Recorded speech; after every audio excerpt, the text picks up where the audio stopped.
Yo,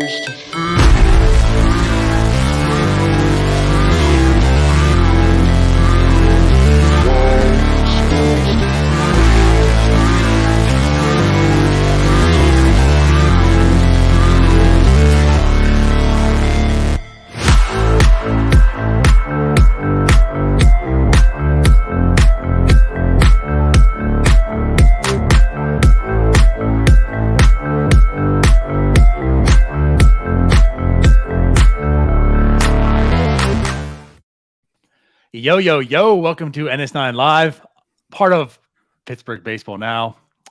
Geez, it's been 3 weeks since we've done that. I'm your host, Anthony DiNardo. With me, we got Tyler, we got Jim. What's up, fellas? How you doing? It hasn't been 3 weeks. We just did one last week. Well, we did the fanboys, and that wasn't really like this show. Yeah, that counts. We were literally on last week. I know we were on last week, but I don't think I had to say that. I don't know if I said that part because it was a fan. I don't know. Whatever. I have dealt with the biggest babies in the world this entire day about this podcast. You two have whined nonstop. You guys are the worst. You all are the worst. I'm trying to set up a show. What are we going to talk about? What did I do? What are we going to talk about? I don't know. I don't even get an I don't knows. Just completely ignores. No, I didn't say anything. I threw out some topics. Tyler starts talking about how much he hates his job. Yeah, that's what I do. Jim just starts rattling off like 38 different ideas. And they're like none of them intertwine. It's something completely different. Just goes this whole opposite direction. I got to create a graphic. I got to get the show together. And then I find out like at 8:55, right? 5 minutes before the show goes on, Jim's reaching out to people to come on, I think. Changing the show to go a whole nother direction. Honestly, I should have reached out to our boy Mark Simon from the fielding Bible or whatever. Because that was a little bit of a stir on Pirates Twitter today. A little bit of a wrinkle. Got reinvigorated since the season ended. Yeah. All I know is you two whined nonstop the last 2 hours about what we're going to talk about. And I just kept saying, just let it ride. We're good. We're good, boys. You say we whined. You didn't participate. You didn't add anything. I was watching you guys whine. This is literally why I come over all of you guys. This is why we need more people. I guess the good. Let's plug it again. Is that a segue? One more time for the very last time. This is the last call. But yes, once again, we at North Carolina are looking to add probably 2 more people this upcoming season. Do a lot of the post-game shows after the Pirates games, right? And as we mentioned, we'll be doing something this off season to add those 2 people. So if you are interested, again, this is last call.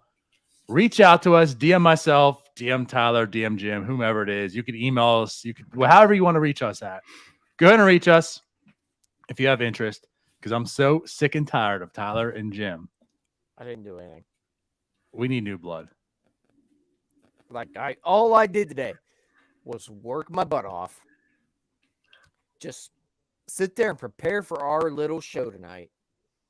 And I've got you two just whining back and forth, and Jim saying, "Oh, I got to put pants on." And Bernardo, "What are we going to talk about?" And then Jim, "Oh, why don't we just cancel?" And then Bernardo, "Oh, but what if we find a guest?" And then Jim, "Oh, I already reached out to 4 people." I'm just sitting there laying in bed like, just wake me up 2 minutes before our show. So if you want to join, welcome to the group chat. Also, fix your audio, Tyler. Yeah, your mic sounds terrible. Jeez. Well, if we're on before 8:59 to prep, yeah. My mic is in. It's better now. All right, so we're 5 minutes in. All we've heard about was Tyler complaining. So let's. Oh dear Lord, no! Let's get into it. Jim. Yeah. How was the steak down in Texas? It was good. I had prime rib. It was great. Right on the San Antonio Riverwalk. It was looked like delicious. you had a little compound butter on there. A little bit of butter, side of Yeah. veggies, a couple little potatoes. So you went prime rib. Was it bone in? No, Oh, it did look bone in. Maybe I was wrong. no, it was delicious though. I'm usually not. I'm more of like a fillet guy than a prime rib guy. Of course you are. But I Sounds went about prime right. rib. It was their specialty, and it was great. Sounds about right. It was good. He's a fillet guy. Sounds about right. Your mic still sucks, by the way. You suck. So let's start talking about today. The Fielding Bible Awards get announced. Was it the Fielding Nolan. Bible Awards? Yeah, I thought it was the Silver Slugger Awards. the Silver the way the Slugger- voting happened and worked out. Yeah. I didn't So- realize Fielding was involved. The tweet, Nolan Arenado wins for third base, right? And within the tweet, one of his highlights is that he was the second best third baseman. According to their statistic, defensive runs saved. There's so many layers to unpack here. Just so many. I mean, the very first one is the fact that Brian Hayes was the best defender in all of baseball. Wait, was he did he end up being the best or second? He was Actually, the best in all of baseball. Okay, I couldn't remember. Okay, so all of baseball, he was the best. Not even at third. All of baseball, but mind you, just at third base, he was the best defensive third baseman. Like as you talked about with defensive runs saved, many other metrics as well. So I mean, just with that being said, amazing season by him defensively. Yeah, there you go. 24 total runs saved. Arenado 19. So like tremendous by Arenado, but really it wasn't even close. Well, and this is my thing. Like, so the explanation that I got when, Mark Simon was one of the guys who was doing it. He was like, hey, if you have any questions on the Fielding Bible Awards, feel free to ask. So my question was, why didn't the best third baseman win the award? Right. And then he started saying, well, some of the voters went with the eye test. And here's my deal. Like, I'm fine. Like, if Nolan Arenado is here, let's say it's Brian Hayes at 24 and Arenado's at 23. And like, if you look at outs above average, Arenado's ahead of Hayes. And if you look at fielding percentage, they're like the same, right? If like everything is kind of equal, then sure, go ahead and do your eye test. But like, there isn't a single defensive category that Nolan Arenado is better than Brian Hayes at. So there's really no need for an eye test. Like this stat that they literally, this is their stat. Like this website does this stat.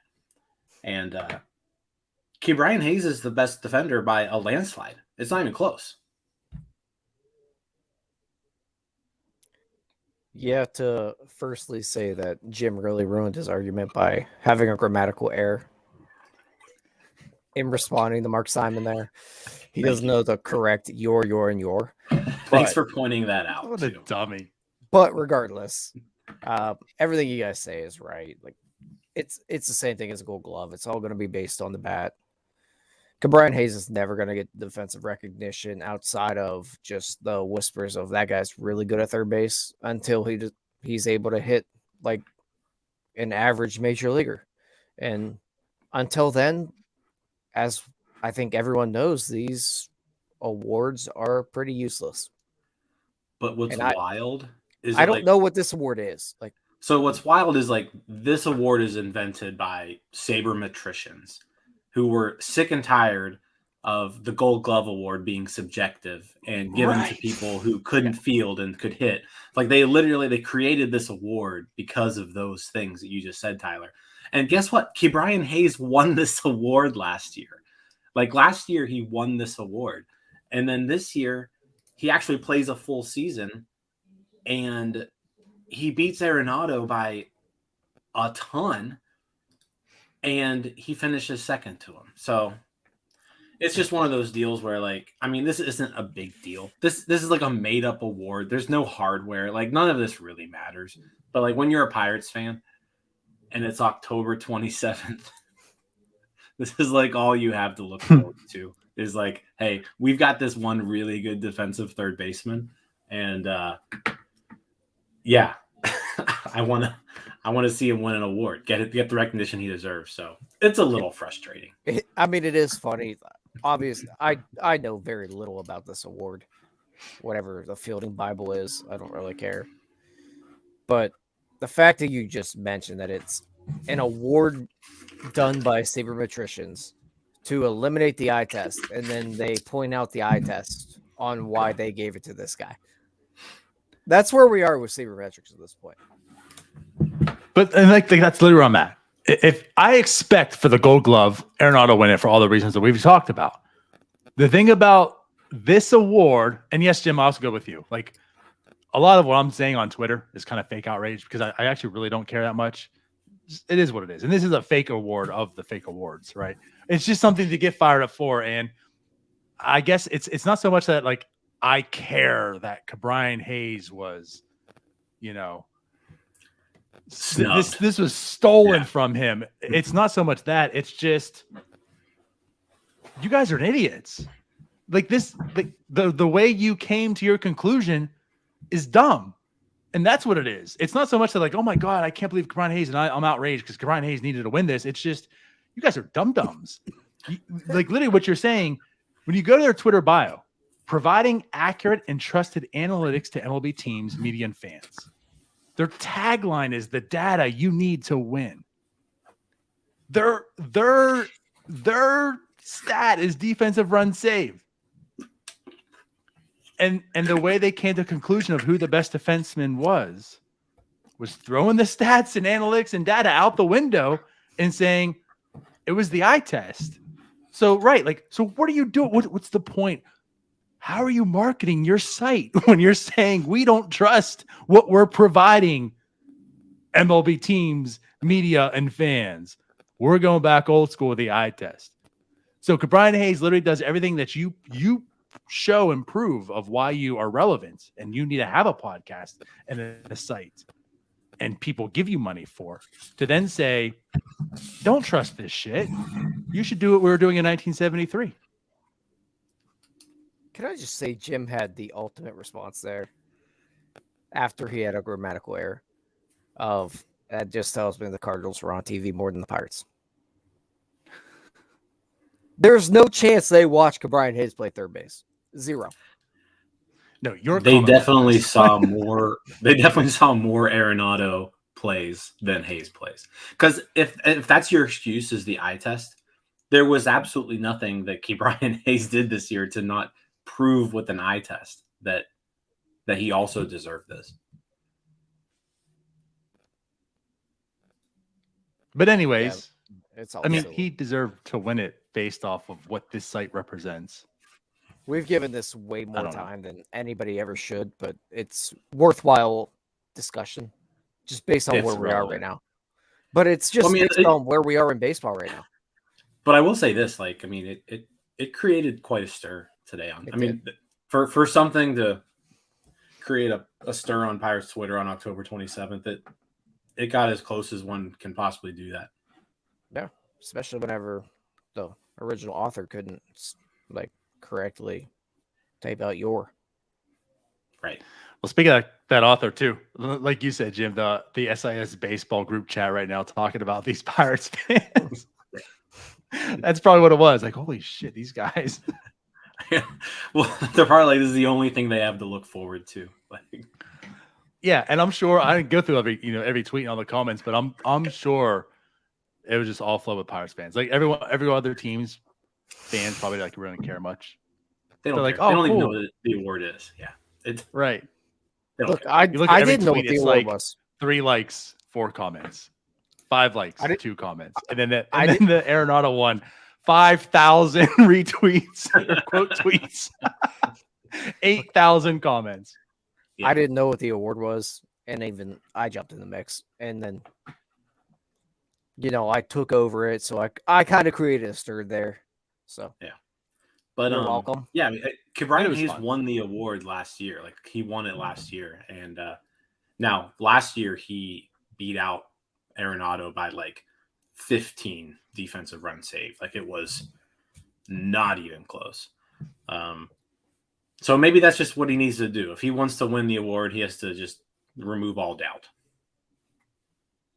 And I was gonna say, like last year, I felt like Hayes, or not Hayes, Arenado had like a down year. That was part of it. But yeah, so what you're saying, last year Hayes had 16 defensive runs saved, wins it.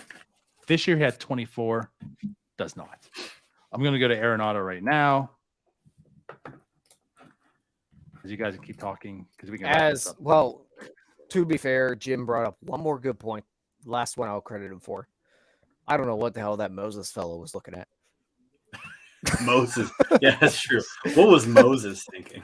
So like on the ballot, they had Moses. Moses put, what did he do? He had Hayes like 4th. He had Hayes 4th. He had Matt Chapman 2nd, I think. I believe that's correct. Yep. And I'm trying to go back here and look. All right. Yeah. Moses. Matt Chapman 2nd. Matt Chapman this year, defensive runs saved. He had 2. 2 defensive runs saved. So Matt Chapman, he was 2nd. And then he put Machado 3rd. Machado this year, defensive runs saved. I'm still scrolling, you guys. Still scrolling. Still scrolling. Or just waiting with bated breath. Still scrolling. Keep scrolling, Jim. I think The listeners 3. love it. -3. So he put both of those 2 above Hayes. And ultimately, that's what cost. Because, I mean, Hayes lost by 2 points. So that's ultimately what cost him. Is that. And that's a guy that works. Just going back to the Arenado thing. So Arenado, like you mentioned, had 19 this year. Last year he had 6. So like I know it was a down year. It was 6 last year. So you can understand it was bigger difference last year between Hayes. But Hayes still, like, he improved from last year. Yeah. I don't know. Oh well. Shall we move on? Sure. We do have one question, Dave White. Which, by the way, Dave, welcome back. It's been a while. So he says, has Hayes really hurt? Was Hayes really hurt all year, or is that an excuse for his poor offense? Last year it was his wrist. This year it was his back. I guess we'll never really know. We could ask Charles Jr., but his account's suspended. Yikes. Jim's on a tear today. Yeah, like I feel there was certainly something with him, but at the same point in time, there's something with every single MLB player by the end of the year. So I don't know how much of a factor it truly was with him, but yeah, there's the injury. We're unsure what he really is. I don't know. I think it's more of this is kind of what he is, opposed to just he's always injured and it's coming next year. I'll put this. Let me rephrase that. Like he's not going to be this bad. Like I can see improvement, but I don't think he's going to be that rookie guy that we saw. I think we're hoping to be about a league average. I mean, he was well below league average this year. I think we're hoping to be about a league average hitter. I think this is pretty much his floor, really. Yeah. I mean, I think he's kind of just an absolute mess at the plate right now. And he has been for 2 years, and there's a lot of work that has to be done with him. And I don't know what we see out of him, but at the very least, Jim brings it up all the time. He's still the most valuable player this year. He's still a 3-WAR player. It's just a very painful 3-WAR to watch. It's like an invisible 3-WAR. Yeah. Like it's there, and you can see that. Like you can see him defensively and like the value he provides there. Like that is, but not really. Well, I mean, that eye test tells me it's not really there, Jim. That's true. Some people apparently don't think it's there, but yeah, that's what's wild is even with how bad of an offensive year he had, he was still the Pirates' most valuable player.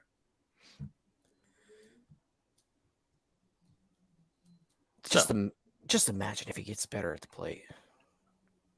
That's all you can kind of do right now. Yeah.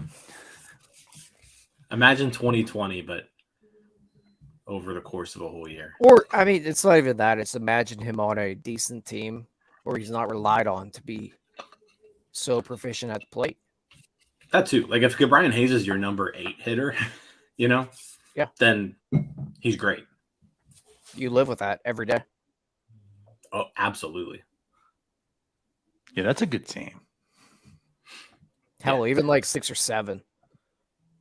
Yeah, like if you're not relying on his bat, but like right now he's been a top 5 in the lineup pretty much every game, and that's just he's just not a good enough hitter to warrant that or provide value in those spots. Yeah, but neither was Yoshi or Van Meter, and they were there too quite a bit. So that's true. Yeah. I don't know, guys. What do you want to talk about? Do you want to get into this upcoming off season? Sure. I mean, there's not much else information to talk about. There's not much the Pirates can do. I don't know. We could talk about the playoffs a little bit, but I've kind of been disconnected. I'm rooting for the Phillies. That's all I'll say. I'm a little torn on who to root for. Like at one point I hate the Phillies.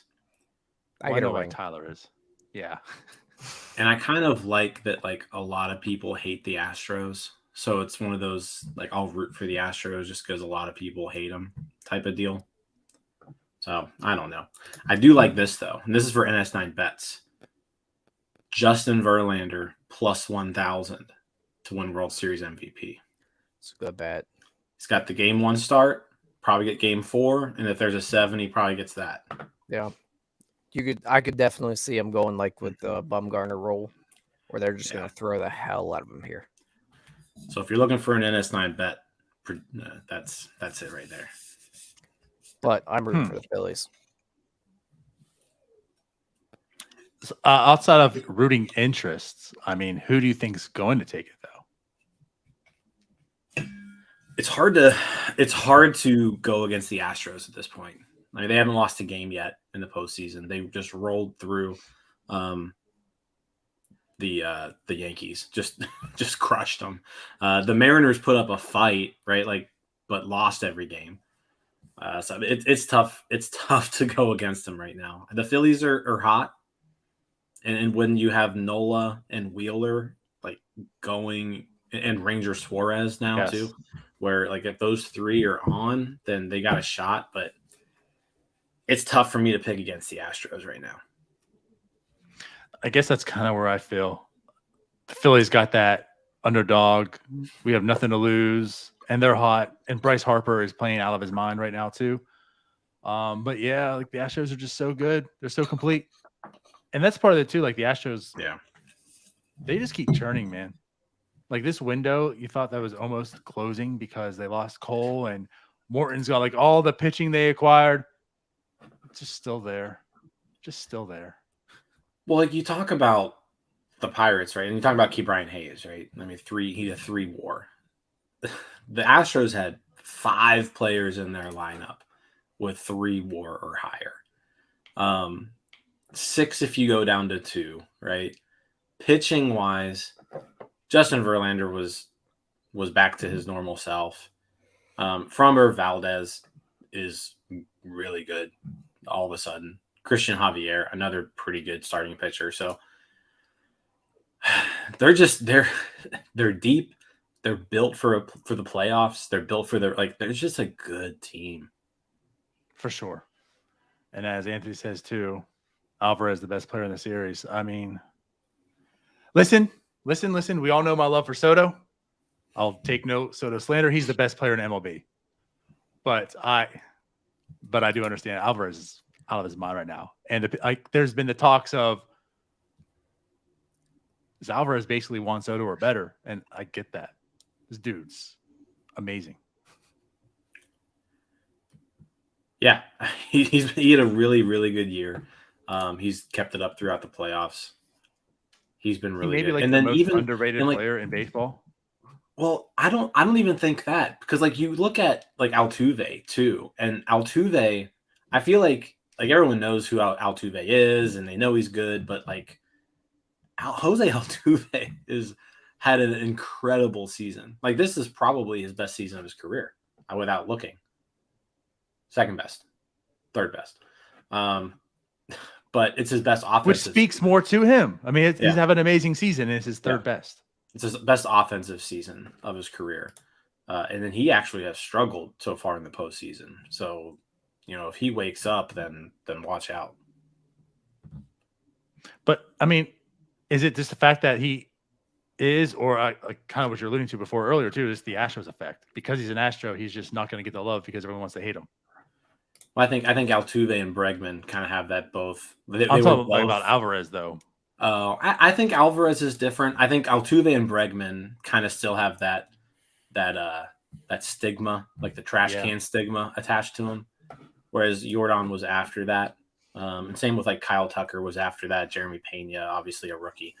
But I feel like Altuve and Bregman are always just not going to get the credit they really deserve because of that. So why is Alvarez not talked that much about? Because he's a DH. So is Big Papi. Yeah.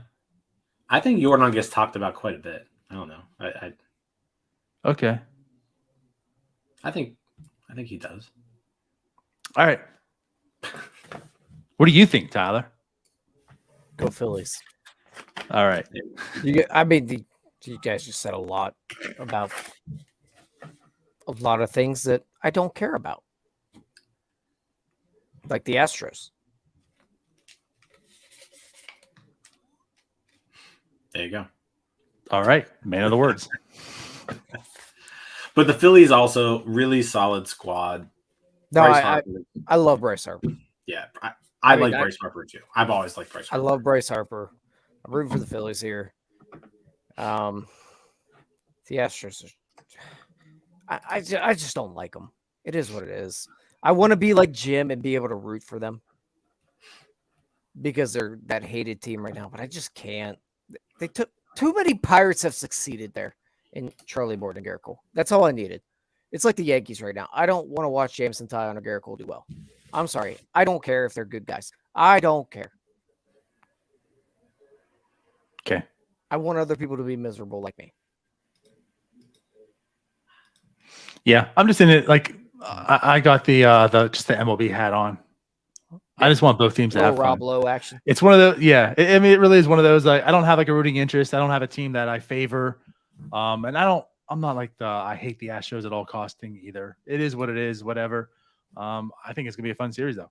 And I've definitely been on the Bryce Harper is an overrated train. I've been on that train for sure. Mm-hmm. But by all means, do I not hate the guy or dislike him? I like him too. I think he's great for baseball. But I have thought he's overrated. I keep going back to if you look at his career and Starling Marte, to be honest, they've been very similar. And they are.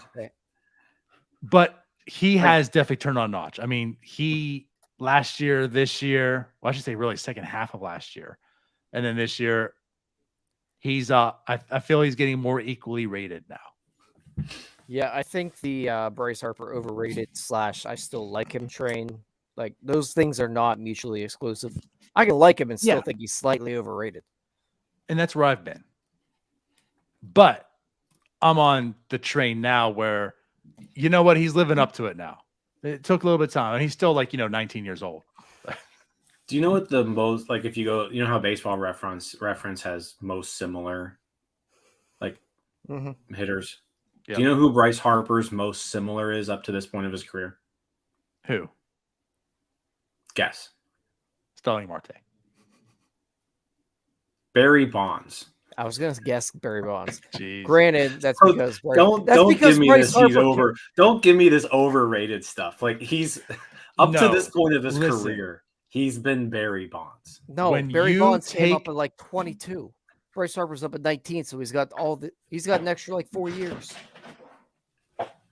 I'm telling look at it year to year. Cool, Jim. But the thing is, this is I will die on this train. When you take out his best season, that 9.3 WAR, he's essentially been a 3 to 4 WAR player. And I jokingly say Starling Marte. I'm not talking about hitting profile by any means, but I'm talking about value. Starling Marte was like a 4 WAR player year in and year out, and that's what Bryce Harper has been up until kind of recently. But even still today, he only has. I know this year was injury filled, and that's why it's only 2.4 WAR, but only has 2 seasons over 4.4 WAR. The 1 year he had where he was that 9.3 WAR player, that was a Bonds-like season. Yes. And that was the I'll give season him that. was Trout or Harper. I mean, think about that. Bryce Harper was unreal that year. He has not lived up to that really at all, aside from that 1 year. He was a good baseball player. He was a borderline all-star. A lot. That's He's where a I'm at. shoe-in Hall of Famer. Because he was 19, maybe. I mean, the counting numbers will be the there. The guy just needs to play baseball for the next 8 years, and he's in the Hall of Fame. He doesn't have to be he just has to play. He's a Hall of Famer. No. Yes. I can't disagree with that more. Pull up his baseball reference page and tell me he's not a Hall of Famer. The likelihood is he will be, because he's at basically 44 WAR. He's 29 years old. Most similar by age, 28. Barry Bonds, 29. Barry Bonds. But Barry Bonds played until he was 73 years old. But Barry Bonds hitting 50 home runs at that age. I'm just saying, he's as shoo-in of a Hall of Famer as there is right now. I can't say he's a shoo-in. No, he's not. Yes. Trout is a shoo-in. He is. Harper has to still do work. No. Harper has to do work. I'm just saying. He has to just play. He just has to play. Barry Bonds, to this point, but Barry Bonds had an elite age 30s seasons. We don't know what Harper's going to do. I understand, but Barry Bonds was also a Hall of Famer before all that. I don't think Harper's a Hall of Famer right now. All right, well, you're wrong. So I'm not. I'm on Harper's side. You're incorrect. No. And he has 44.2 WAR and he's played 10 seasons. He's a 4.2 WAR a season guy. That's a good baseball player. No, if you do that over 20 years, Brian Hayes had 3 WAR seasons being that's what ass. Albert Pujols did. That's Albert Pujols. Albert Pujols was the machine. You're talking about Albert Pujols from 20 to 30. I'm talking about Albert Pujols over the course of his career averaged 4 wins a season. Because his 30 to 40s was terrible. It doesn't matter. It does matter. It does matter. He just needs because his 20s and 30s were so elite and Harper was not elite. If Harper falls off, if Harper hits the other side of this mountain and starts falling off, he is not Hall of Famer. That's the problem. No, it wasn't elite enough in these 10 years. You don't look at these 10 years and say you're Hall of Famer. If Trout were to just fall off a cliff next year, he's a Hall of Famer because he was elite. Harper has been good. He's a two-time MVP. Okay, because he had 2 elite seasons, and after that, he's been stalling effing Marte. How many 2-time MVPs aren't Hall of Famers? Dick Groat. Bryce Harper. Barry Bonds. Albert Pujols from age 21 to 30 never had a season under 6.8 WAR. Bryce Harper's only had 2 above 4.4. Do you see the difference? I'm not telling you. Pujols fell off a cliff, and because of that decade, he was just so damn good. He is a shoe-in Hall of Famer. Harper's nowhere near that. He literally just has to play out his contract, and he's a Hall of Famer. If he plays out his contract, he probably is, because that contract's for 18 more years. It's not. And he has a longevity, and if he plays it out, that means he was good enough to at least be a player. The contract is for 8 more years. Can't be. It's not been 5 years already. It was a 13-year, wasn't it? It was through 2031. 8 more years.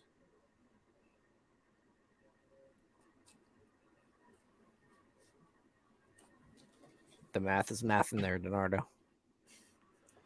So he's going to play 8 more years, and he's going to be a Hall of Famer. I mean, oh damn it! Let's just. Neil says the same people who say Arenado passes the eye test will vote Harper into the Hall of Fame. Exactly. Jim, is Andrew McCutchen a Hall of Famer? No. Thank you. Andrew McCutchen is also great. This is a great 6 years older than Harper. Okay. Yeah, but through their age 30 season. McCutchen was on a no, he wasn't. No. Through age Speak to 30. us, Tyler. Bryce Harper's 31. Yeah. No, Bryce Harper's 30. He literally just turned 30 2 weeks ago. I don't believe you're correct. I could be He wrong. is. He is. Okay. This Well, is then, age yeah, that 29 is right. He is like a year older than me. This is Okay, age 29 whatever. season. Let's just take a peek-sees here at Andrew McCutchen through the age 30. Oh, look at that. That was 2017, where like all his WAR was accumulated at a much faster pace than Bryce Harper. 2016 was McCutchen's age 29 season. Yeah, well, age 29. I don't like those little arbitrary numbers. Well, those are the numbers we're talking about. I call them. And Age McCutchen solid. had 37 WAR through age 29 season. Okay. He also didn't come up at 19. He didn't, I know. But he also wasn't a 2-time MVP and 7-time All-Star. Okay. Oh, now we're naming All-Star. Yeah, when it comes to Hall of Fame, that home stuff derby. matters. The stuff matters. This is why the Hall of Fame is stupid. It does, and that's also why it's stupid, because it's also dumb that, I mean, the fan voting, it's dumb that Fernando Tatis was an all-star this year.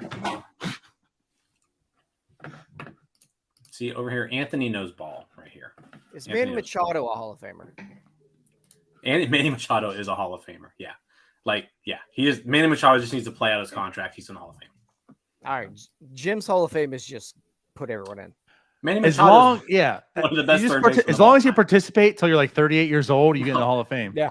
Here's the deal. If you're It's called a Hall up of to the majors, longevity. if you're called up to the majors when you're 19 or 20 and you just hit the ground running like Harper did, like Machado did, like Trout did, like Soto did, those people are going to go to the Hall of Fame just because they're going to put up all the counting stats that So allow like them Justin to do Upton.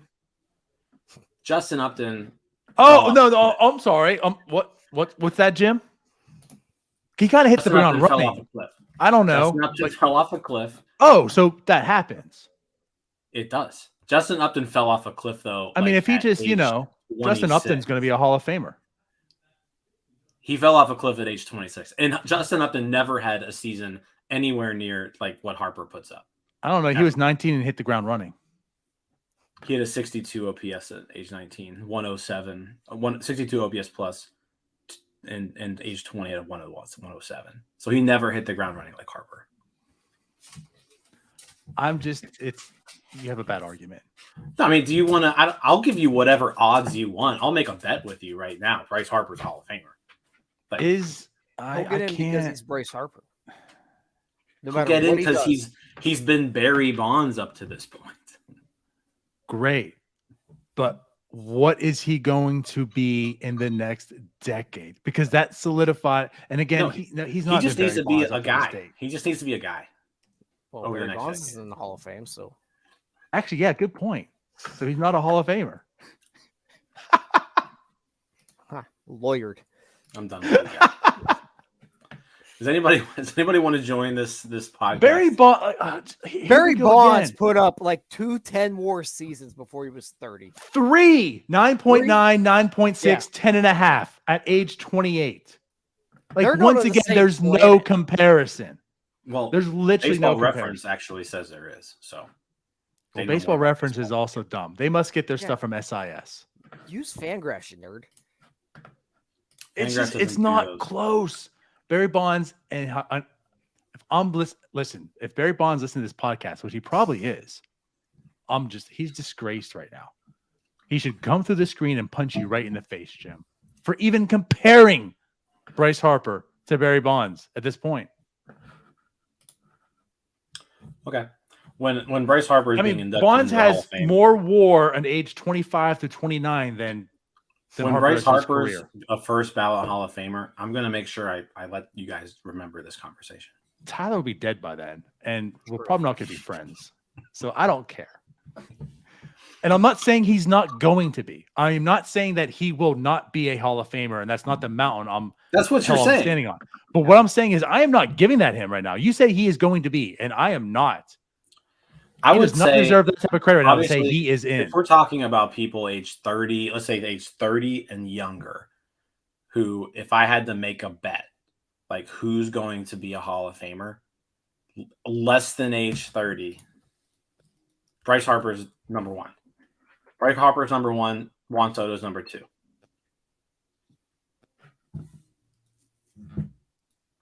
Just to put it here, Anthony asks, is Marte a Hall of Famer? No. Marte is a Hall of very good player. Marte is also not getting in because he used steroids. But he's not even going to be considered. He's just not. And he shouldn't, and that's fair. And I'm not using the Marte to Harper thing to say Harper sucks as well. Like, I understand the age differences, whatever, but I'm just saying, like, most of his career, his value has been Starling Marte-esque. And that's not Hall of Fame stuff.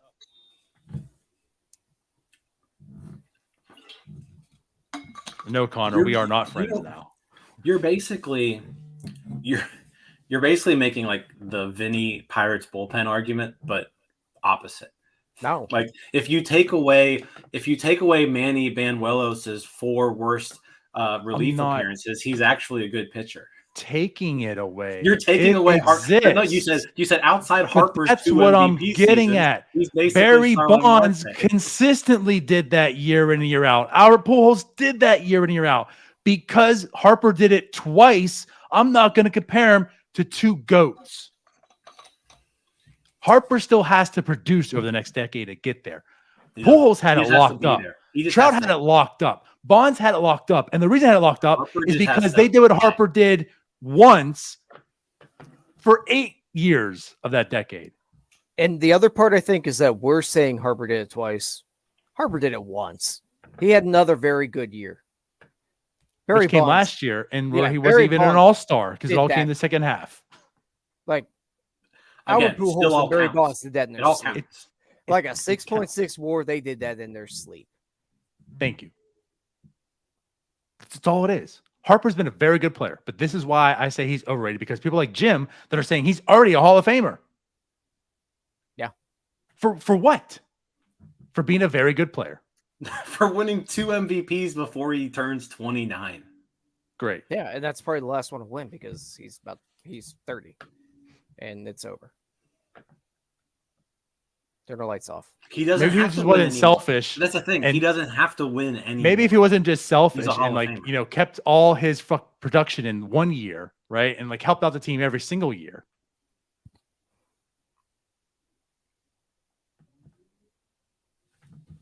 And this is true. Universal DH will give Harper a boost. He'll play until he's 40. I mean, there's that potential as long as he does continue to hit. I'm not saying he won't, but I'm just saying he still has stuff to prove. He's not in there. Trout is in. Yeah. Harper is not in the same universe as a Mike Trout. No. I didn't say he was. You did by saying he's in the Hall of Fame. Well, yeah. Just because you're in the Hall of Fame doesn't mean you're in the same universe as Mike Trout. Like Mike Trout deserves a whole other. You are comparing him to Barry Bonds. I'm not comparing him to Barry Bonds. Baseball References, and you're using that for your argument to support it. So therefore, you're co-signing it, Jim. I didn't co-sign it. I'm just saying I'm just relaying the information to you. You're the worst.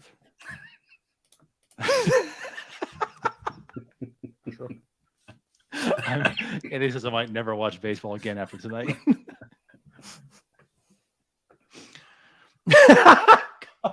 Connor's very nice Pirates offseason talk. This is the Pirates offseason talk. Yes. This is what happens when you don't have a show 5 minutes before the show. You're welcome. We talked about what we're going to do. We came together and this is what we're discussing, and then we haven't even discussed that at all. Well, when you say stupid things like Bryce Harper isn't a Hall of Famer, it's going to cause. We're not saying he's not a goddamn Hall of Famer. We're saying he's not a goddamn Hall of Famer. That's what DiNardo's saying. That's what DiNardo's saying. No, we're saying he's not a Hall of Famer right this second. If he retired today, he's not a Hall of Famer. Okay, I agree with you. I just said he has to. Then what the hell are we doing here? I just said he has to keep playing. If he plays through his contract, he's a Hall of Famer. No, he could be terrible next year.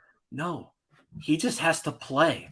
If he just plays, he's going to have like 600 home runs. If he turns into Andrew McCutchen, his second half of his career, is he a Hall of Famer? Yeah, he is. No, Yeah. he's not. Yes, You dumb. he's going to end up with his counting stats are going to be through the roof. So Andrew McCutcheon is basically averaging about a 1.5 WAR season. So if he averages 1.5 WAR over the next 8 years, that's 12 more WAR. He's in the Hall of Fame probably. 2-time MVP. Cool. So then he's going to be a 10-time All-Star. So I'm sorry, And that's what was also that, Tyler? not going to happen. That's also not going to happen. He's going to. How do you know that? Because he's really good. So was Andrew McCutcheon. McCutcheon's never done anything that like Harper has before. What are we What? doing here? What McCutcheon's the hell best are we season doing here? was nowhere near Harper's best season. What? Just telling you. This is nuts. This is asinine.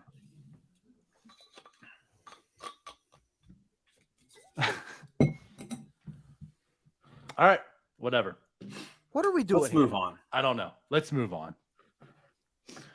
Okay, so what are we going to talk about this offseason for the Pirates? How dumb Jim is. That's been recognized right now. Yeah, that's true. What a dumb. I don't even know where to go. Like, my brain's fried right now. I don't even remember where we were going to take this. What questions do you guys have about the Pirates offseason? I guess we will answer those. Feed us, because I'm done. I have no more capacity. Like, here we go. Bryce Harper does not put up 3, 4, 5 seasons back to back. Anthony asks at the very beginning of our show, which Pirates pitchers will be negatively affected by rule changes, including defensive restrictions and pitch clocks?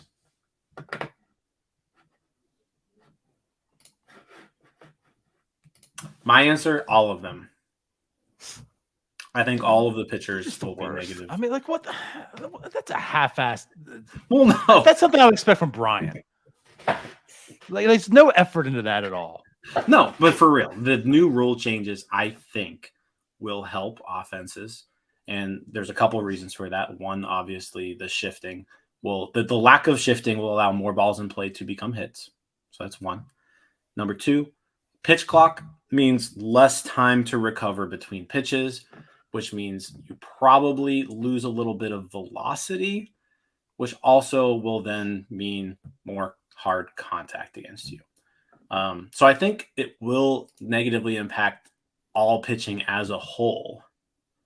Now, if you're asking me like which specific pitchers, I think relief pitchers get the brunt of the impact here. So hard throwing relievers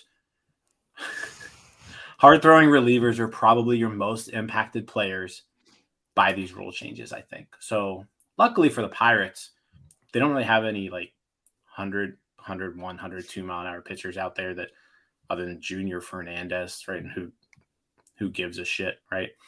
And the bullpen, as far as bullpen goes. But yeah, I think those are your guys impacted. So I guess Luis Ortiz, maybe, high velocity guy. Bednar could potentially be a guy who takes a step back. Yeah, those would be my two answers right there. My biggest one is one to be discussed actually this season as well is Mitch Keller. That's where I worry. Like, and I'm not saying he's going to turn to a pumpkin next year, right? But adding that two-seamer and being able to get outs in the way that he was able to do when his stuff isn't on was a big improvement for him, and that's what made him effective. And he turned in a lot of double plays, got a lot of ground out pitches when he needed to.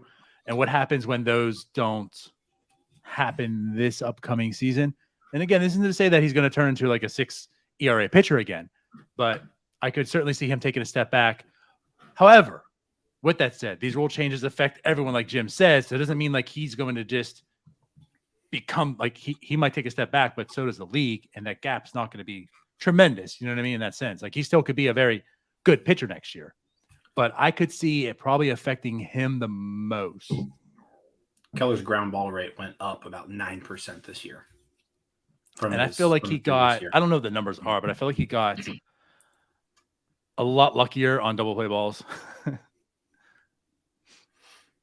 Yeah. Like he almost got them every single time they needed them. So I really do. Mitch Keller is the first one that comes to mind, obviously, because of the two-seamer. I think you can throw JT Brubaker in that mix too. You didn't see the spike in the ground balls, but we saw that home run rate drop. He's another guy that switched to that two-seamer.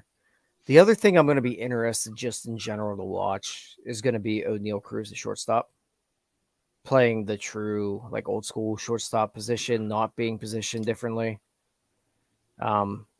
We might see that athleticism really flash there, but we also might see it hurt him a hair just because he's maybe not.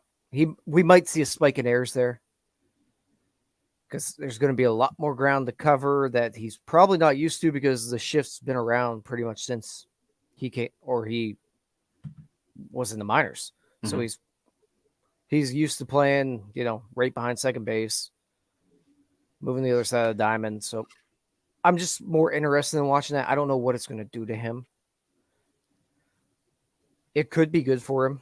Could be very bad. So I agree with you. Answer to was which pitcher like- is going to be highly affected is the shortstop. No, I said think I it was agree with Mitch Keller, and then I also said JT. But your whole Brubaker. dialogue was about O'Neal Cruz. Yeah. I'm Tyler's just like, we expounding haven't upon- hit our Cruz quota yet on the show today. So let me just transition this to some Cruz talk. All right, well then, if we're still going at it, I'm also very interested to see on how it helps him at the plate. So that I was getting to that. So I think Cruz in particular, because he hits the ball so hard on the ground to his pull side quite often, I'm really interested to see how like his batting average of balls in play goes up.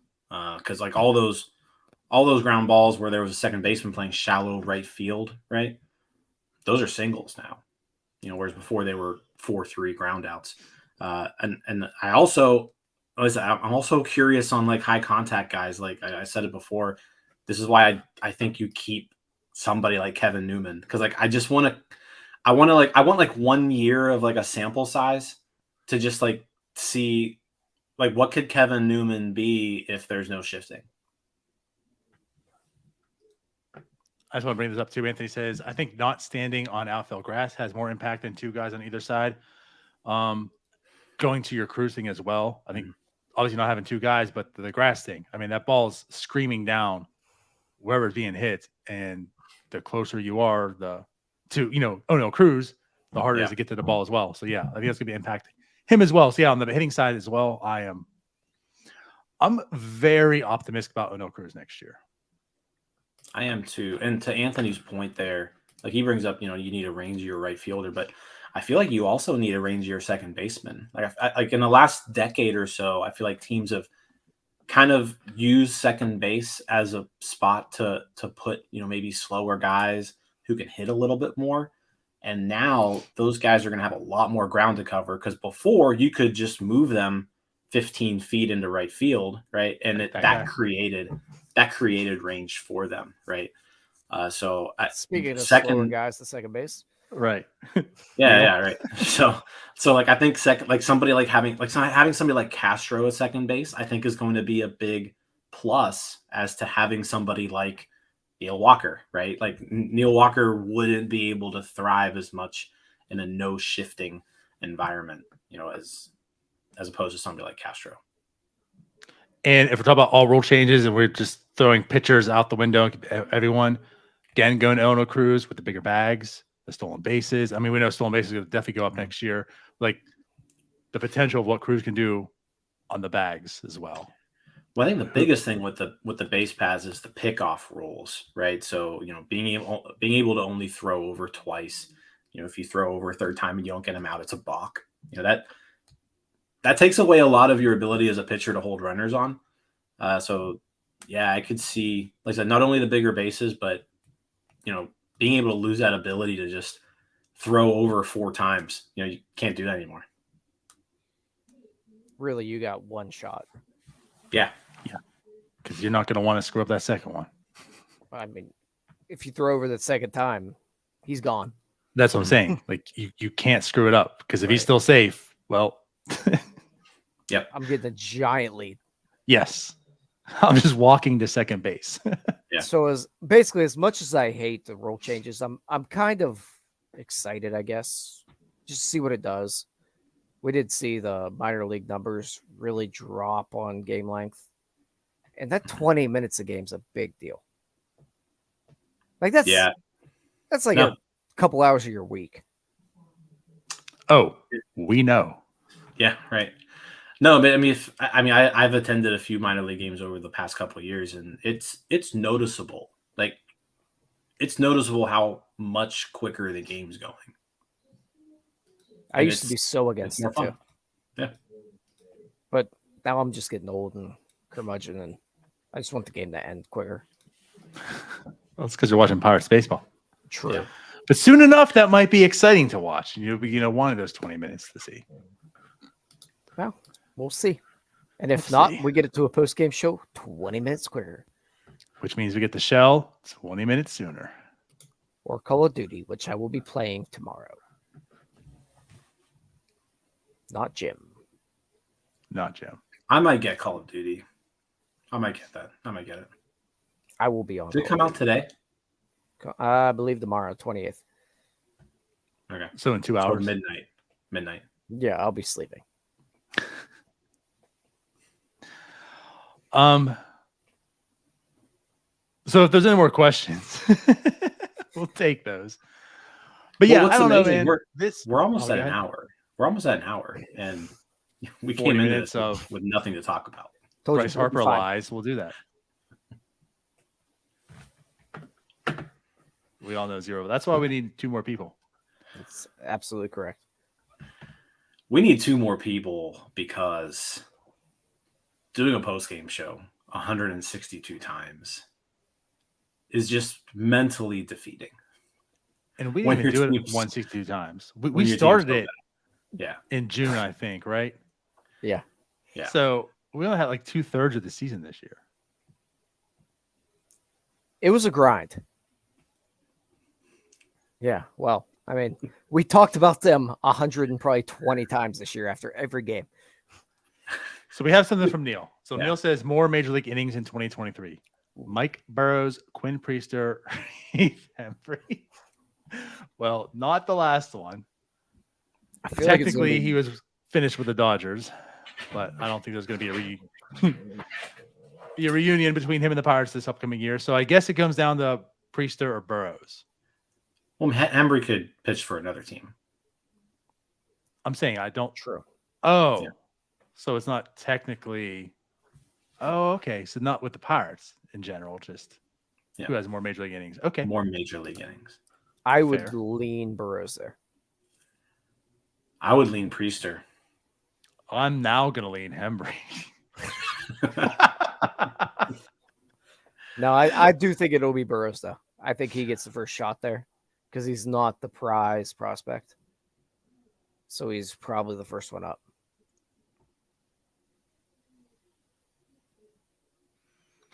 I feel he's closer. I'm with Tyler that I feel like if there's going to be the first guy called up, it's probably him.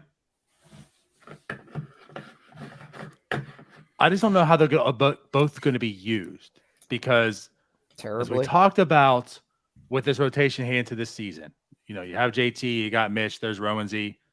You're probably looking at another veteran. Ortiz is there. Like, I don't know how the innings would be split up. I think it'll be, even though he's the first, I think it could be pretty even at the end of the year. And I'm sticking with Hembree.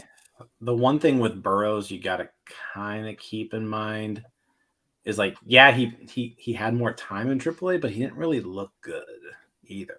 So, whereas Priester did. I don't know. I actually think Priester's like the more polished pitcher right now from a terms of major league repertoire and like if you needed somebody to pitch one game right now and you had to choose between Priester and Burrows, I would go Priester. Which makes me think I think Priester's called up first. But let me present this too, because with this question, so like think about this past year, Rowansy fit the mold of Priester, but Rowansy was in a dire need. There was nobody to call up other than Rowansy at that point in time. That's how he got the early call up. And I think the Pirates are going to be in a very, very different situation this year. That none of those good guys can be touched before June. Is that also fair to say? I think that's fair because you have people like Oviedo, right, to start games if you need to, or who knows what they're going to do with like Ortiz. I would imagine he starts in the rotation, but I don't know. He also could be an Indy, right?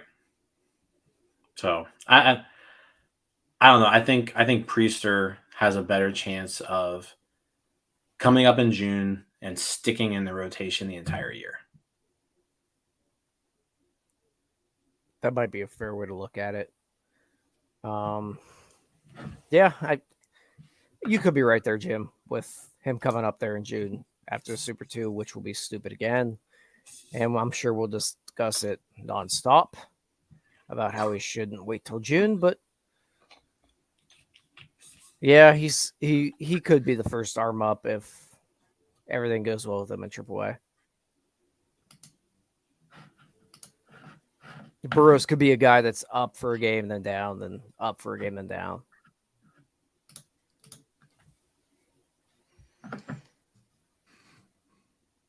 I could see that. I can see either. I don't know. It's going to be tough. I think they'll both would be close at the end of the year, though. As much as I hate to say it, there are some arms to be excited about. We're almost to that point. It's okay. You don't have to hate to say it. I don't like being positive. I know, but the difference, though, Tyler, is you're not here saying that, well, once those guys come up, this team is a wild card team because, they got pretty Burroughs. Like, you're not saying stupid things. You can be optimistic, and that's fair because there are some exciting arms. There's reason to be optimistic. We talked about Burroughs. You see Ortiz. There is Priester. There's talent. We don't know how it's going to translate, but there's things you want to see, and it's coming, and you can be optimistic about it. You're just not being a dum-dum and saying that, oh, you know what? This team's going to do damage next year if you focus on some pitching. I mean, I don't know what you're talking about. Really, though, you look at it, you got Keller, you got Contreras, you got Ortiz, you got Burroughs, you got Priester. There's some stuff to finally work with at the upper level. It's been a long time of not working with much, of clinging to a Bryce Wilson figuring it out, or a Zach Thompson coming back from some mirage of a season. And we talk about how Casho can change the dynamic of things because he can be that guy came out of nowhere. That's what Luis Ortiz presents as well. We saw to him, and now maybe he's something else. That's why you have this excitement. You're not relying on Burroughs and Priester, and they have to turn out. You also have Ortiz here, and maybe Oviedo. I know we're all he's the bullpen role type of guy, but you're going to give him an opportunity. He still has some exciting things to him. Probably a bullpen guy, but there's talent there. And you didn't have talent with Zach Thompson. You didn't have talent with Bryce Wilson. These guys have talent. Realistic time frame, we will see Termar Johnson. My guess there, if everything goes right, June of 2025, probably.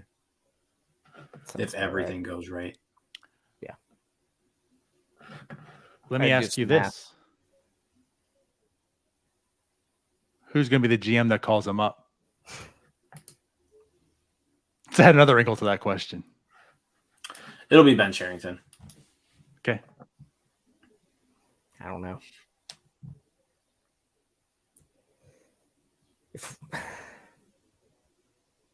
I think it'll be Cherington. I don't want it to be Cherington. I mean, Ben Cherington's not getting fired in the next 2 years. He could. I think the safe play is to say he's not. Yeah. But can you imagine if it's 2 years from now and we're still doing this? Talking about this bad team. And Ben Cherington's still the GM. I don't know how true. Okay. I have a viewpoint and a theory. Okay. You keep hearing, and again, there's smoke, there's usually fire. But you keep hearing Nutting is just Nutting is the main reason that Reynolds is here, if anything. I don't know if Charrington even wants to trade him or not, but Nutting is just like, we are not trading Reynolds. He's a star. He's Pittsburgh. He's here. We can disagree on why he's still here if they're going this trajectory, but what if this team still keeps punting and they're not good? And now Brian Reynolds is in his last year and they haven't been able to have Reynolds in a winning season.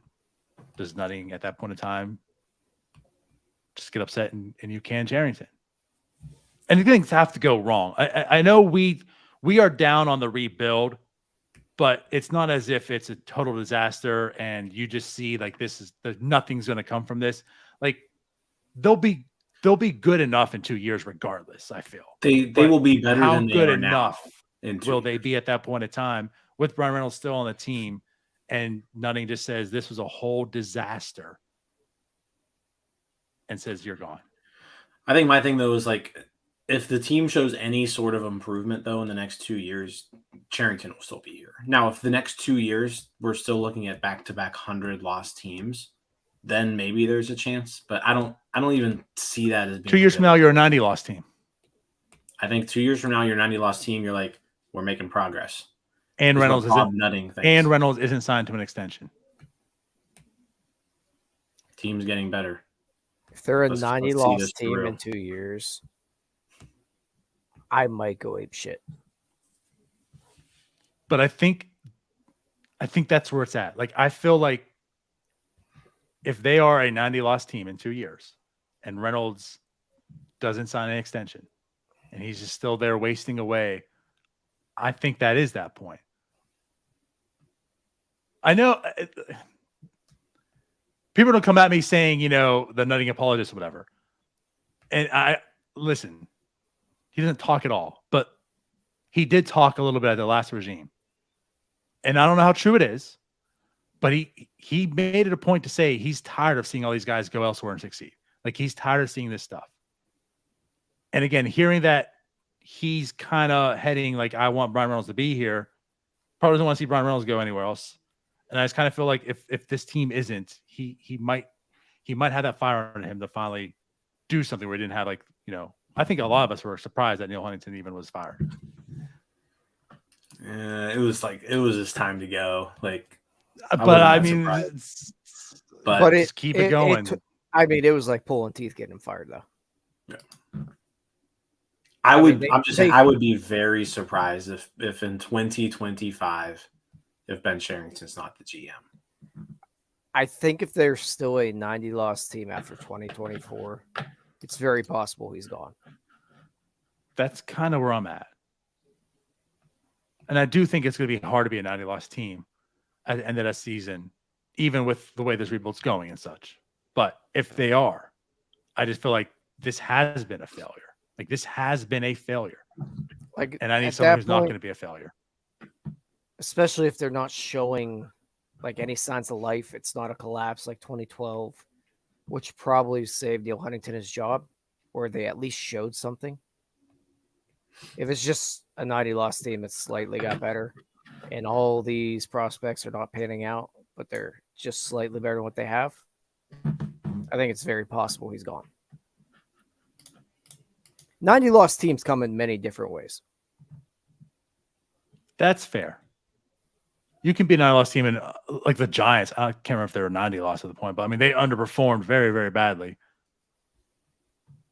So I guess that's also kind of fair. 81-81. What, the Giants? The Giants. I'm talking about like some years ago, though. Oh. In their whole mix of going to the World Series and then not.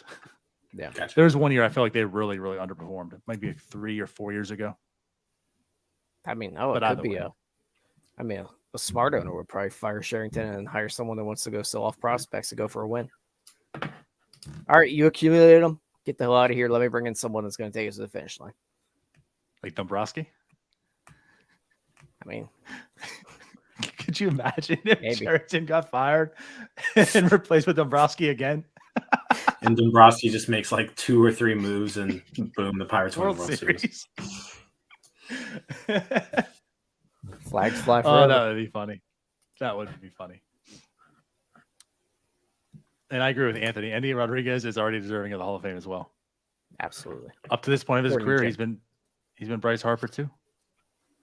He's probably hit way better than Bryce. He has hit way better than Bryce Harper in the minors. So Yes, correct. Which means he's also Barry Bonds.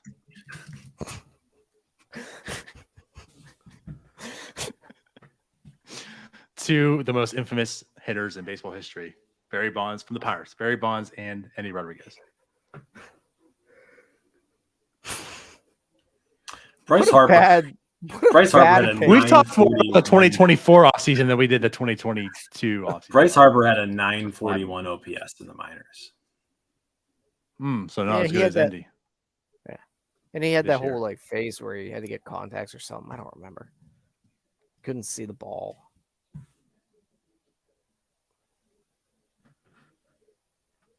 Did Jim flip me off? No.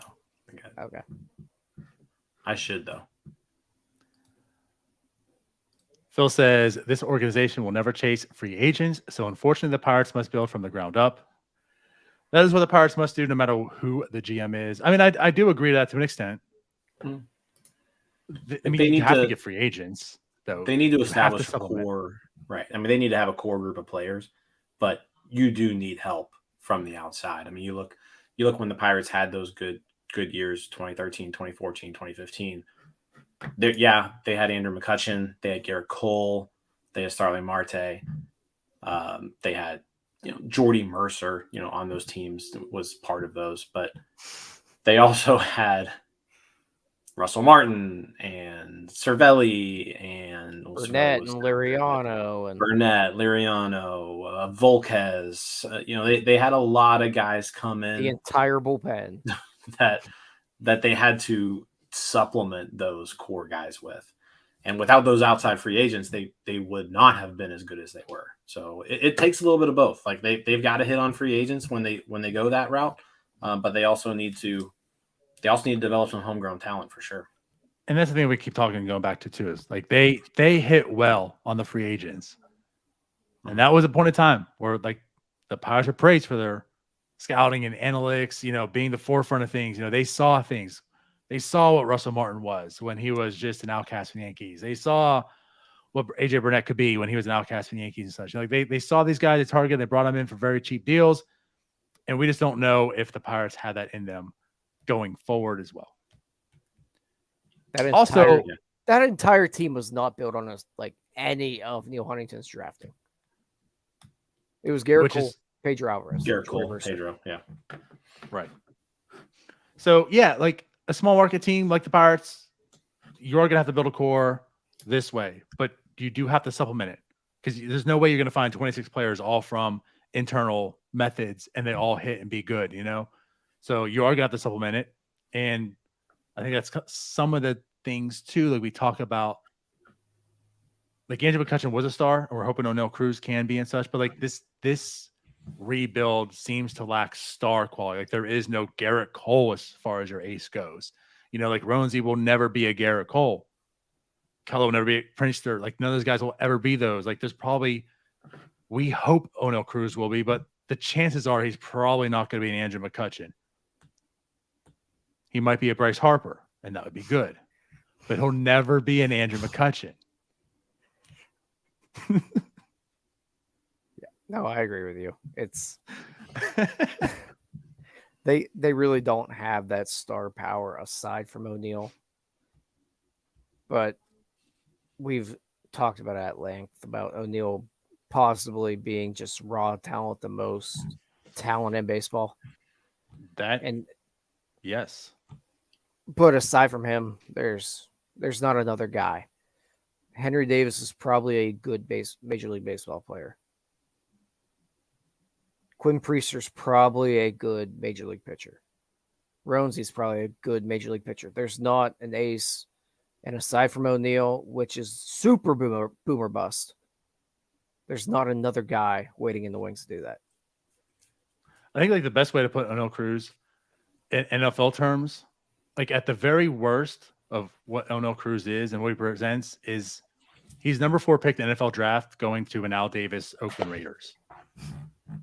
Because that's what he is. Like the tools, Because- everything is just because he runs every a 4-2. player that went to the Raiders, right? Is just like the most exciting player in the draft. They didn't all work out, but like that's what Neil Cruz is. You're just hoping that he will work out as well. Now I want to see what Neil Cruz play football. Like as a I wide want to see him receiver. do everything. I know you you probably imagine don't him wearing remember, a Tyler, figure out? because you just turned 30 the other day. But do you remember back in the day when they had like all those different athletes doing all those different stuff? Like they had like the dunk contest, like Deion Sanders, and like I would just love that to come back and see O'Neal Cruz do all these different sports. Anthony does bring up a good point about Endy. I always forget about him. Endy could be really good. I think Indy could be really good too. He might be the best prospect in this organization. Now, O'Neal Cruz, though.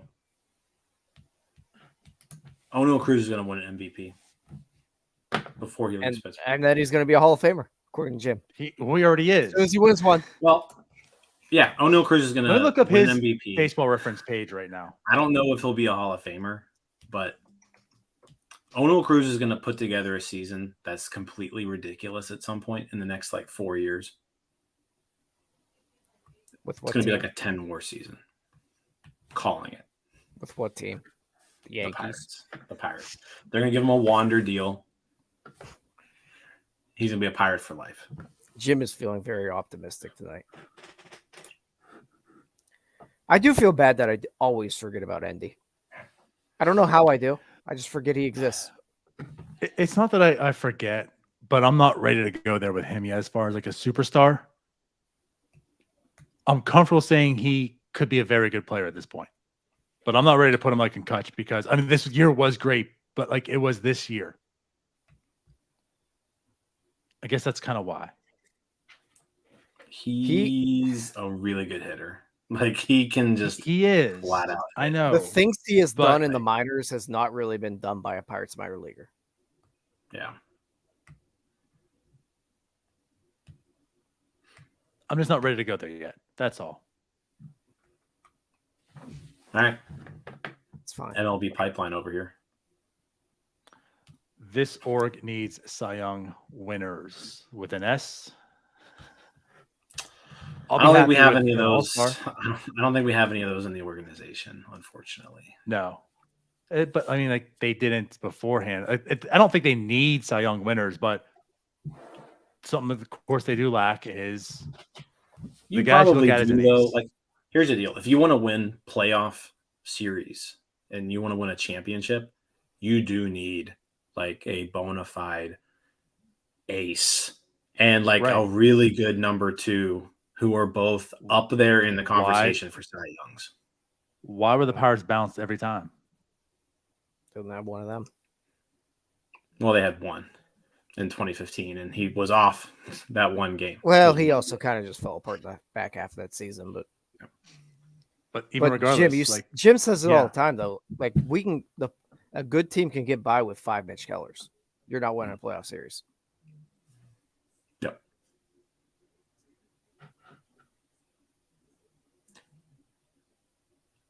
Yeah, so I don't know if you need Cy Young winners, but you need Cy Young contenders. You need 2. yeah, Yeah.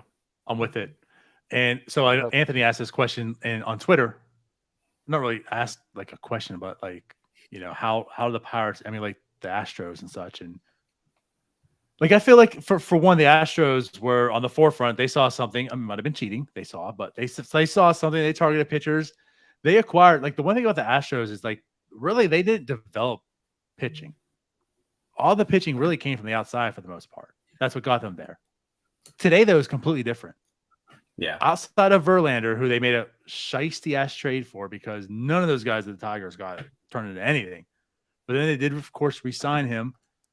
Pirates, I don't think they're going to pony up $33 million a year type of money to a guy for that. But you look at the guys now, like in that rotation, Jim, you talk about all of them. All of them are international free agents. All of them. Mm. And that's the one thing, too. You talk about international, it's mainly hitters, right? Usually, you don't find too many pitching.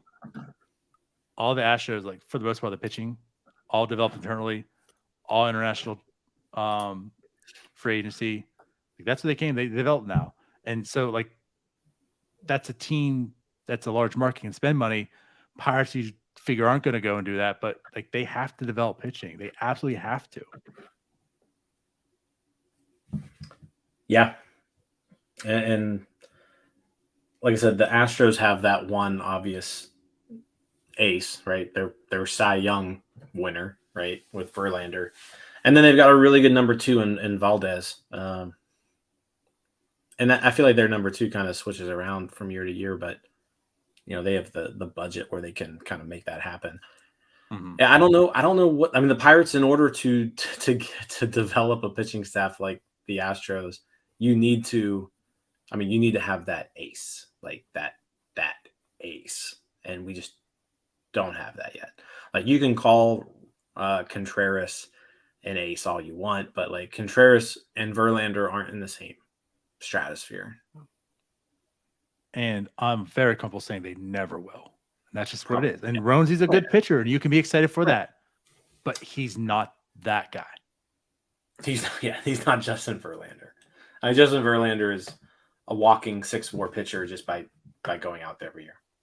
And when he's really good, he's higher than that. And if the Pirates want to get to that level, there's nobody really in the minors, I don't think, that are going to be that really good ace caliber guy. They almost have to get lucky again with a Liriano type of signing.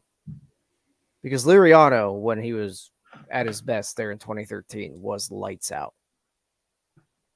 They essentially need to get lucky in that kind of deal. Because they're not going to go trade for a Verlander type of guy that has a big contract. They're never going to be that team. The other option too is, if you land, so the lottery's gonna, I don't know exactly when that is. I think it's in December when they do the draft lottery, right? You land number 1 overall pick and you draft a clear-cut ace, right? First overall or second overall. I don't know what next year's college class is going to look like, but like if there's a college ace out there, like maybe you go with that, and you've got somebody you can kind of fast track to the majors like Garrett Cole was. Yeah, that speeds it up a whole lot. That helps if there's a guy like that available. Right. The other option I was going to get to as well, and it goes with Justin Verlander. You're not going to be able to sign a guy. You're not going to go out there and go and sign Justin Verlander. But like, as I just mentioned, the Astros gave up nothing. Nothing that the Astros traded for has done anything basically in the majors, except for like the one catcher who's really done nothing in the majors for the Detroit Tigers. So I guess like what I'm getting at is another possible way they can do this is they enter the season with, in the way you put it, like the 5 Mitch colors, right? Mm-hmm. Then the trade deadline comes up, and then they target that ace to get them through the playoffs. That's the way they could. And like if there's one thing that Ben Cherington has done, he has collected prospect capital. They are going to have to make trades, and by no means we're saying like this is going to happen this year, next year, right? Like there's no point of adding a Justin Verlander to the trade deadline this upcoming years, but that's also a way of doing it that the Pirates can get that guy without having to really give up much to get that guy, whether it's financial money or trade capital for controllable guys for that length of time. No, that's a good point. You look at, say, like if the Brewers all of a sudden start being terrible, right? And it's 2024 and you're in the playoff hunt and you trade prospects for a year and a half of Corbin Burns. Right. Like that's the play, right? Because they can't go out there and sign a free agent. And again, like what I'm going to is impossible, just the half year. Like it could just be like it's that year that you got it. Yeah. Think about like David Price. Exactly. The Pirates didn't get it. But like if the Pirates went and got the David Price, like that's the guy that they never had. And that's a way of you could potentially doing it. And I know like in the Astros sense, they didn't give up much, and you might end up, but it's like, is it worth getting David Price at that point in time? You don't have that. Like Jim says, you need it. That's a way that they could potentially do it, right? The year that they feel like it's strong, it's good. They open up the trade, the prospect wallet, whatever you want to call it, and they go and get that guy, that Verlander of that year for the half season and make that deal. Even the Brewers going back to CeCe where they just threw the hell out of him. Yeah, that's a good point. Oh my Like, God, they threw the hell out of him. It was every 4 days. They have like a season. 120 and They got a year and a half worth of value out of him. But no, I mean that's offensively too. That's a good point. Yeah, I mean that's probably the way that you go about it is build a solid team, right? Be in contention around the deadline and then make a move for that ace. Because you're gonna have teams selling off. And especially that's where like the depth of the organization will come into play. Yeah. And that's especially the way the trade deadline's gone, where you're not giving up that top flight talent to get that rental ace. Even in the David Price days, it was different. It was different with CC, absolutely. Now, I mean, what are you giving up? Your 5th best prospect for half a year of an ace? Yeah, it's definitely different now. Yep. And again, like if your farm's deep enough, that number 5 won't sting. It's worth it. When you're a team that doesn't have a deep farm, that might sting because you might not have that prospect next year to make that trade again or whatever, where the Pirates could essentially do that. Well, and depending too on like if you're dealing from a position of strength, right? Like if this year, if the Pirates were good, like let's just play pretend and the Pirates were good this year, like would you feel comfortable trading Piguero for 2 months of an ace? Probably. That's fair. Depending where you stand. If that's what you feel is going to get you over the hump, it might sting, but was it worth it? Yeah. So no, I think I think that's the move. Yeah, I agree. Cool. Yeah, that's a good point too. But yeah, Dodgers have only traded low-level guys who have turned into Jordan Alvarez and O'Neal Cruz. Like imagine that as well. The Dodgers, holy hell. Dodgers don't care. Well, they also can afford. The Dodgers don't care that they traded those 2 guys. The Dodgers also got Tony Watson for O'Neal Cruz. Like if you're giving me like a Justin Verlander for O'Neal Cruz and I get a World Series out of it, oh well. Right. Oh well. It just again though, they have some of the best. Yeah. Everything. They're just they're top tier, except for getting into the World Series. Jim said it well. They don't care. They're doing fine. Right. Yeah. They'll just sign them in 6 years. Right. If they want them, they'll just get them. They'll just take them. Like they're going to do Aaron Judge. They're just going to sign Aaron Judge this offseason. We'll see. Well, guys. Are we done? Yeah, let's be done. It's been an Did hour we and a even half. talk about the 2023 offseason? I felt like we talked more about 2024, 2025. We got an entire Bryce offseason. Harper. We'll talk about the offseason later. The season's still going on, so nothing can really happen yet. So I guess once again, to wrap this up before we do go, yes, if you're interested in joining North Shore 9, reach out to us. We are looking. We'll announce what we're doing here soon and let everyone who's reached out to us know what we're doing as well. But yeah, so I guess that's it. So I really appreciate everyone for watching and listening for a show that we had no idea what we were doing. Hour and 28 minutes. We're the best. All right. Can I go to bed? Except for Jim. He's a dum-dum. All right, we're out. See you later. Bye-bye. Scouts. See you guys.